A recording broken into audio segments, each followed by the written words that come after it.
এখনকার মালিক গুলে সত্য কথা শুনতে চায় না। আমাদের পিছনে বসতে বলে শুক্র শনি বন্ধ, কি আনন্দ। আর আমাদের মতো ড্রাইভারে করে, ঠিক আছে, শুক্র শনি এলে ডিউটি প্যারা বাড়ে। আরে ভাই, আমরাও তো মানুষ, আমাদেরও তো ফ্যামিলি আছে, আমাদেরও বউ বাচ্চা আছে। তুমি শুক্র শনি 2 দিন বন্ধ পাইছো, কথাটা বুঝো। আমি কি একদিনে বন্ধ পাওয়ার যোগ্য না? আরে আপনি তো একজন চাকরিজীবী, তাই না? আপনি তো কারো আন্ডার চাকরি করতেছেন, আর আমি আপনার আন্ডারে। তাহলে আপনি সপ্তাহ 2 দিন বন্ধ পেলে আমি একদিন কেন পাবো না?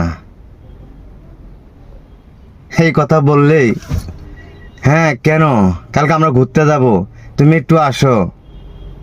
অনেক অনেক অনেক মালিক এরকম করে। তো কথাটা সঠিক না বেশ সঠিক, অবশ্যই আপনারা আনসার দিবেন। সবাই ভালো থাকবেন। আসসালামু আলাইকুম।